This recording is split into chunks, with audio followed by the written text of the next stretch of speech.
Before we start today's episode, I'd like to tell you about Safer Sanctuaries, an updated and comprehensive resource to help leaders reduce the risk of abuse in their communities and create guidelines to welcome and build connection with those who have experienced harm.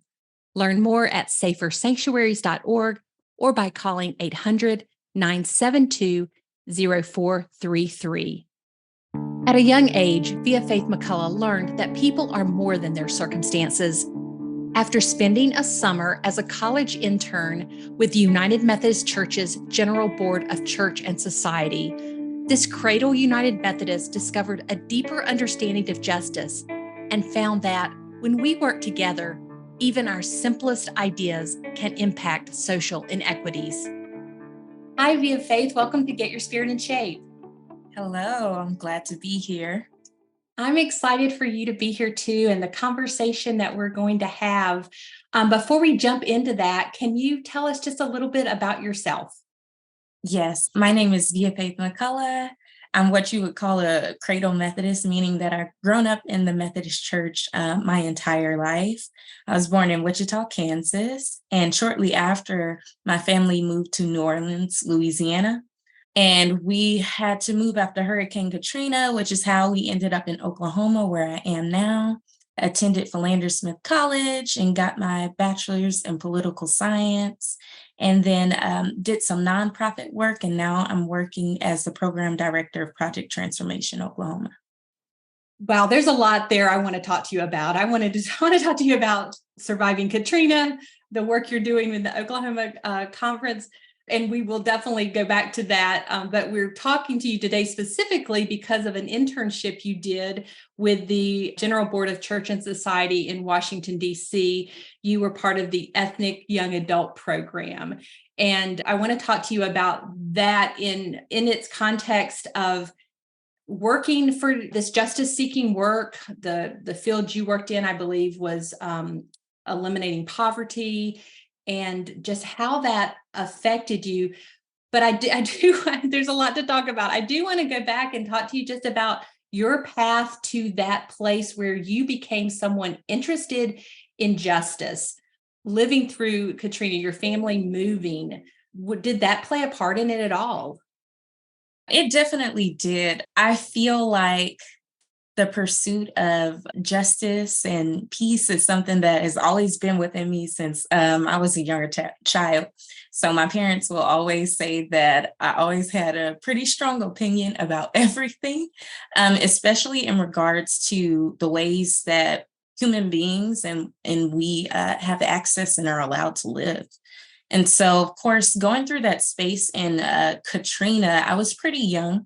So I didn't really fully understand what was happening at the time. And it wasn't until I got a little older and moved to Oklahoma when you not only had to reflect on the devastation that happened in the city, but also kind of the stigma that came in relation to you moving into a new space and then you being perceived as maybe a person who needs like pity or saving because you came from this situation. And I don't think that that's bad to care for people who came from situations, but I did notice a distinct difference in the ways that I was treated in some classroom settings because of that story. And I've always just thought that it's really important that while we make sure that those who have been displaced by disasters or storm-related issues are cared for, that we also don't stigmatize them. So that was a conclusion that I came to in elementary school. So that was a little bit earlier. Yes, but wow, that is such an important conclusion because stigma is associated to too many scenarios that just happen to people. And how did you carry that into you're going into college, studying political science? How was that lens a part of that work? Yes.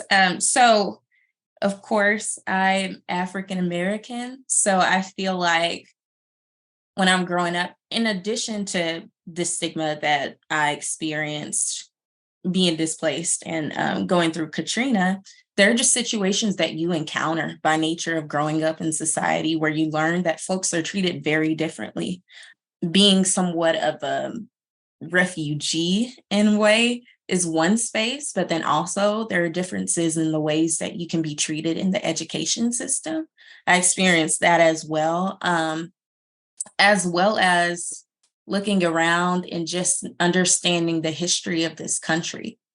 And so I think that my parents were very good about making sure that we were equipped with the knowledge of where we come from and the things that the country has done and what we need to improve upon. So that carried into college, where I developed a love for poli-sci, specifically with the study of African American issues and studies.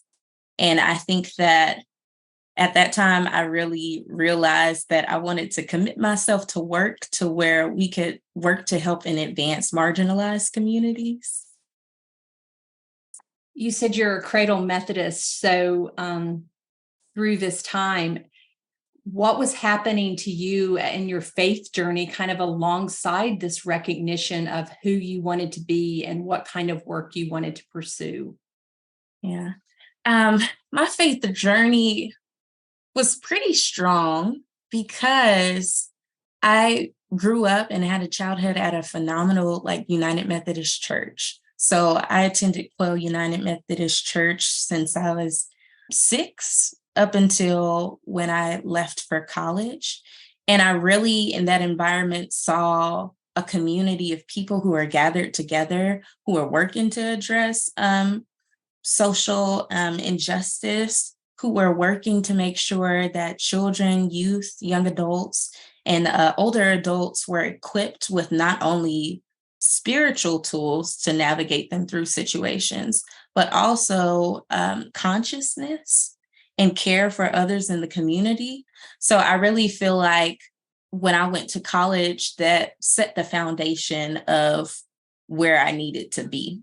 And then in college, I continued to explore as I was challenged through what I was learning in my studies.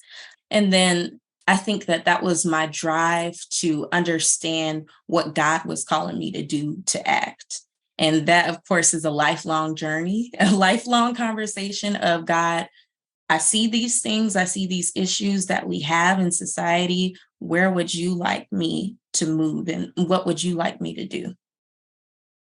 Yes, that is a big question and a lifelong question. And part of that answering for you, it sounds like, was becoming involved with the Ethnic Young Adult Program. Tell us about what drew you into that and really what that experience was like. Yes. So, of course, because I am United Methodist, I was hip to all the sites. And so I was looking for impactful summer experiences. And when I went to the General Board of Church and Society site, I saw the opportunity for the Ethnic Young Adult Internship. And I was interested because not only did it look like it would provide an opportunity for you to explore faith, as well as social justice work with other young adults who are people of color, but it also seemed like just a safe space. So, of course, I was very interested in the work and I applied for the program. I was very excited when I got accepted and found out that I would be working at Results, which is an anti-poverty organization.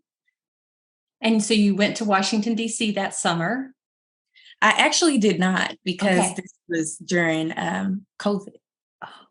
Okay. So this was in 2022. So we kind of had, I believe this might have been the first time the program was in the virtual space. So it's a little bit of a different experience, but I appreciate Reverend Katie for making it as intimate as possible as you could get on a virtual platform. What kind of work were you doing through Results? So with Results, we were doing a lot of evaluation of policies, bills that were being passed in the Senate. We would go and make our suggestions. We would also look at developing anti-poverty tools. I know that I worked on a one-pager that talked about the ways that economic disparity was impacting Black and Brown communities. We also had the opportunity to sit in on legislative meetings, take notes, all of that. So that was where a lot of my work concentrated. Did you see some places ViaFaith where there were reasons to be hopeful about where we're moving as a country in that work? Absolutely. I believe that this organization, it was established and people have been doing great work for years. So I think it's really good, not only when you see issues, but you get in spaces where you see that people are actually working to address issues. Results was one of that organizations. Seeing people develop anti-poverty materials for SNAP, housing, all of those things that are creating real change for people in communities, that is a place to be hopeful. It is also a place to be hopeful, just the fact that our cohort was engaged and you had 3 other young adults who were interested in making a change in their society and using their experience to speak truth to power. And so, yeah, there's a lot to be hopeful for. The internship is promoted as being for young justice seekers willing to unpack their faith and identity and develop a deeper understanding of justice, which sounds like a lot of work to do in one summer, honestly. But I want to talk about this unpack your faith. How was unpacking your faith a part of the work you were doing that summer? So there were many things that, in addition to working for results, we did. We had weekly Bible studies where we would examine scripture. We also had practices where we would just enter a state of prayer. And that was very important because it gets you to a place where you're centering yourself and you're understanding that ministry takes different types of forms. So when you're working at these organizations or nonprofits, you're also going inward and connecting that to the ways that God is calling you to do that work, which is super, super important because I used to think they were disconnected. I used to think that ministry looked like being in a pulpit. I never really connected it to, no, you can work in grassroots organizations and you can use your life and your witness as a testimony in those spaces. So I'm glad that this experience helped connect those dots for me. Oh, yeah, that is such an important realization, too, that we all can be in ministry, whether we went to seminary or not. There's no shortage of places for us, all of us as believers, to be in ministry. Before we continue our conversation with ViaFaith, I'd like to tell you about a resource called Safer Sanctuaries, Nurturing Trust Within Faith Communities. This comprehensive resource continues the tradition of Safe Sanctuaries ministry by building on the trusted policies and procedures that have guided churches for more than 25 years. This resource contains theological grounding for the work of abuse prevention, psychological insights about abuse and abuse prevention, basic guidelines for risk reduction, age-level specific guidance, and step-by-step instructions on how to develop, revise, update, and implement an abuse prevention plan in your church or organization. For Christians, resisting evil and doing justice are ways that we live and serve Jesus Christ. Safer Sanctuaries provides helps to do just that by framing this work as a life-giving, community-enhancing, and proactive endeavor. It enables communities to be empowered and flourish as they develop and implement policies and procedures that make everyone safer. To learn more, go to safersanctuaries.org or call 800-972-0433. Now back to our conversation.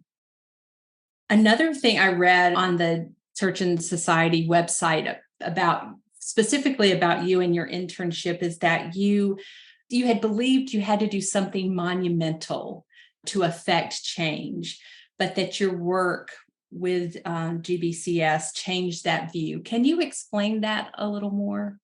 Yes. So I think it can kind of be a byproduct of the educational system, K through 12, where you're taught that basically your work is your value, right? So if you get A's or you get named like a student of the week or student of the year, you're taught that that means that my work is doing something. And so when you're growing up through this system and it's like, okay, you're great, you're excellent, you should be in a newspaper writing, you should be doing this and that, just things that are really focused on your name being out there in spaces more so than the work that you're doing, whether it's recognized or not, is important. And so I had to go through a real mental shift in understanding that there are times where God may call you to be on public platforms, which is great. But there are also times where you might have to do work in the background, and that's just as impactful and effective. And so I think that, especially in a culture where we have a lot of social media and we're always seeing people do different types of activities, it's important to highlight that you can use that as a tool to make a difference and get your name out in spaces. But if you don't have a social media following, if you are not in a newspaper, that doesn't make your work any less impactful. That's such a great realization. We live in such an achievement-oriented society. And I never thought about it that way, via faith, that even the very structure of, getting A's, being recognized for something specific like reading the most books in school, those are all things that undergird that belief that you have to do these big things to get recognition. That was a huge realization to kind of set you up to go forward in life and do this ministry that God's called you to. And I want to talk about that, kind of that next step. Let's talk about what you're doing now. So currently, I am very honored to serve as the program director of Project Transformation Oklahoma. This is basically a summer literacy focused program where we work with children, college-age young adults, and churches to connect them in purposeful relationship.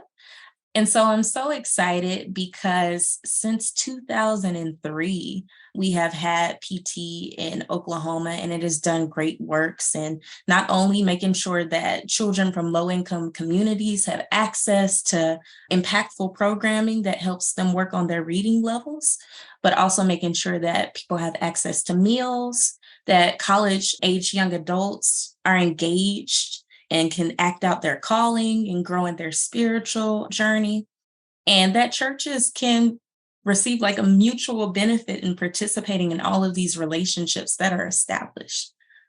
And so I actually was a camper, and that's how I got introduced to the program initially. And then I came back in college in 2018, and I served as an arts coordinator at a site in Moore. And then now I'm serving as a program director. And so it's just such a great full circle experience. I love that. It really is. And what a unique perspective you bring to it, because you have participated in the program at the different levels as a participant, as a leader, and now overseeing all of it. It sounds like that Project Transformation is such a great example of how the church can play a role in helping underserved communities in places where there's injustice. What are some other places that you've discovered through your work with GBCS and also with Project Transformation where you can see where the church can make a difference? That's a great question.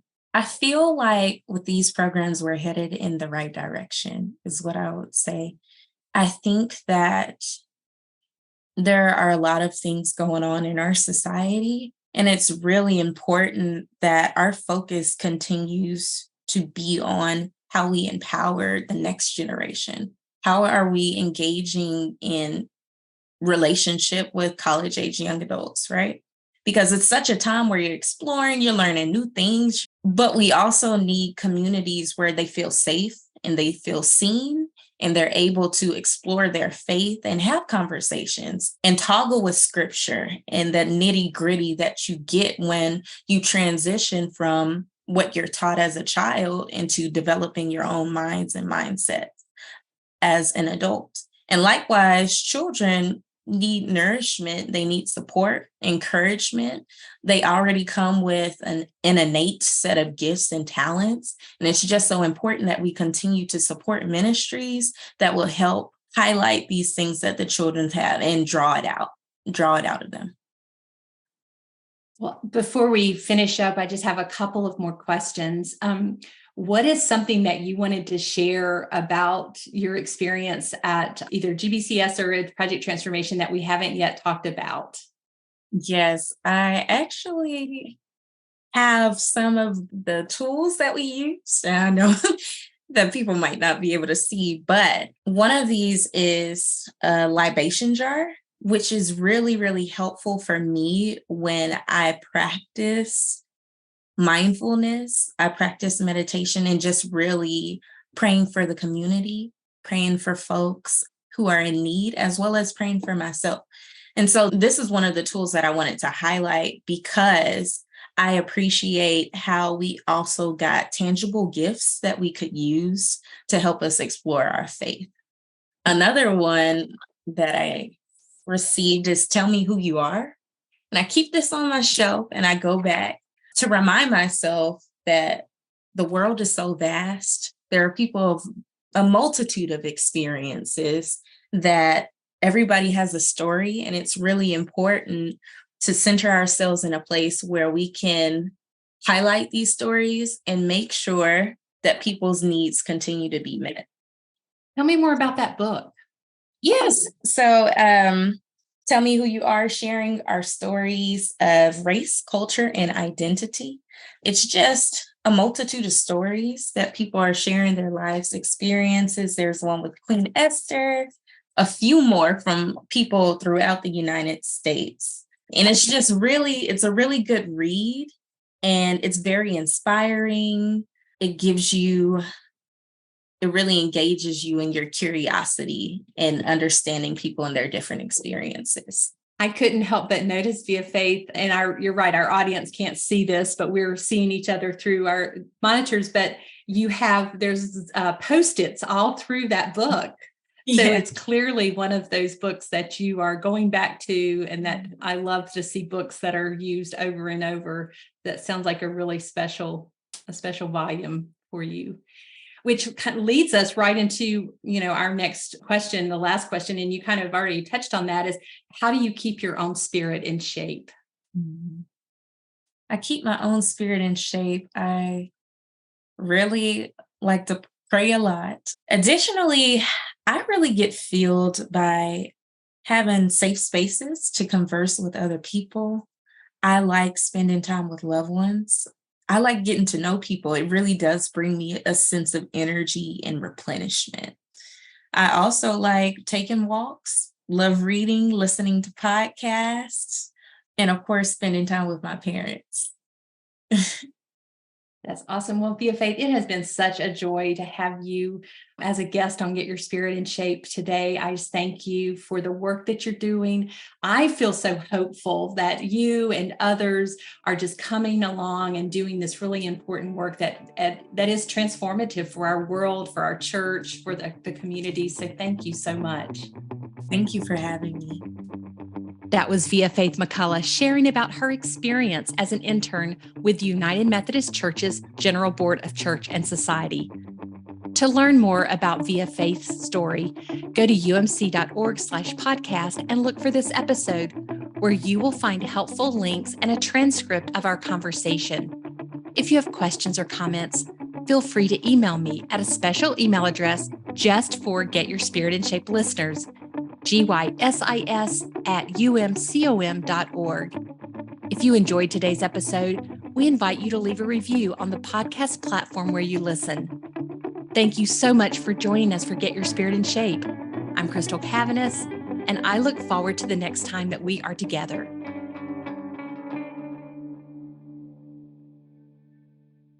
Today's Get Your Spirit in Shape episode has been sponsored by Safer Sanctuaries, Nurturing Trust Within Faith Communities, a new and comprehensive resource that continues the tradition of Safe Sanctuaries ministry by building on its trusted policies and procedures.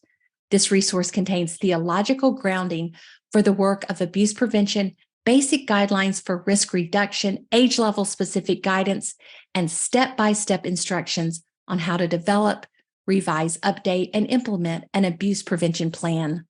Learn more at safersanctuaries.org or call 800-972-0433.